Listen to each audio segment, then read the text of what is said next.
نحمده ونصلي ونسلم على رسوله الكريم أما بعد فأعوذ بالله من الشيطان الرجيم بسم الله الرحمن الرحيم إنما يخشى الله من عباده العلماء آمنت بالله صدق الله مولانا العظيم.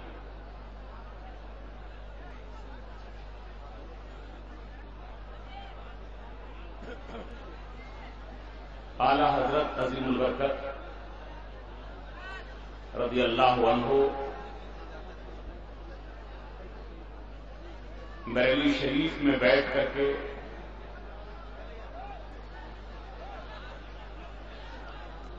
کتابیں تصنیف فرماتے رہے. اردو میں، عربی میں، فارسی میں.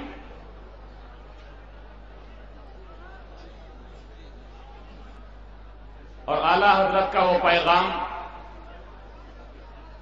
صرف بریلی شریف ہی کے لیے نہیں تھا اور بریلی شریف ہی کے لیے نہیں ہے، بلکہ اعلی حضرت کا پیغام ساری دنیا کے لیے.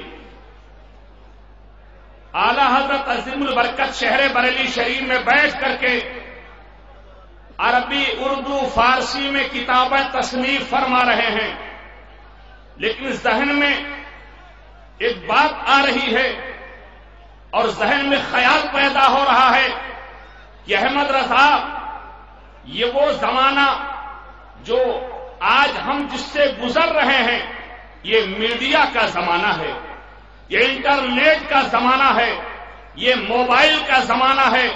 اس زمانے میں میڈیا اتنی ترقی پہ نہ تھا، انٹرنیٹ کا وجود نہ تھا، موبائل کا دورہ نہ تھا. ذہن میں سوال پیدا ہو رہا تھا، احمد رضا، تمہارے آفاقی پیغام کو ہندوستان کے کونے کونے میں، گوشے گوشے میں اور ہندوستان کے باہر دنیا میں کون لے کر کے جائے گا؟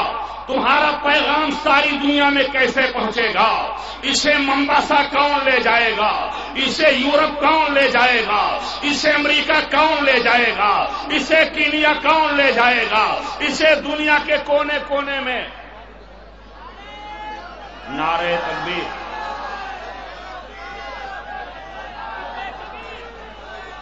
نعرہ تکبیر، نعرہ رسالت، حضور محدث کبیر. آپ حضرات تشریف رکھیں، میں اپنی گفتگو ختم کر رہا ہوں. آپ حضرات تشریف رکھیے.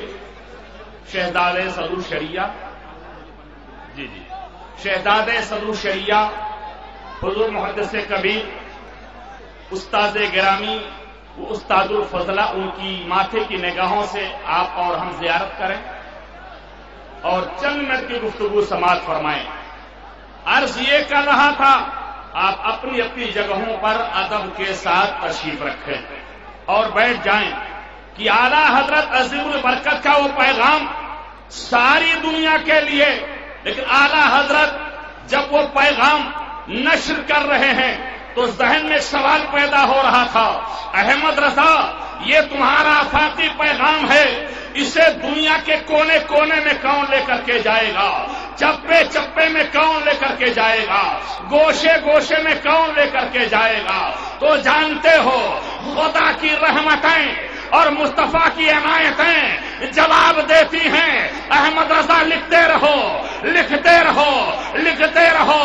تمہارا شہزادہ تاج الشریعہ اختر رضا اظہری، وہ یہاں سے اٹھے گا اور تمہارے پیغام کو ساری دنیا میں عام کر دے گا، سارے عالم میں عام کر دے گا. اور وہ پیغام کہ اعلیٰ حضرت عظیم البرکت رضی اللہ وارضاہ عنہ جس پیغام کو یہاں نشر فرما رہے تھے، سونا جنگل، رات اندھیری، چھائی بدنی کالی ہے اور سونے والوں جاگتے رہی ہو چوروں کی رکھوالی ہے۔ حضرات آپ ذرا سا دیکھیں، ہر زمانے میں فتنے اٹھتے رہے ہیں، ہر زمانے میں، لیکن فتنوں کا قلع کما کرنے کے لیے بھی کوئی شخصیت بھی منصے شہور پر آتی رہی ہے، اور یہ اعلیٰ حضرت عظیم البرکت کا یہ گھرانہ ہے، یہ ان کا خانوادہ ہے۔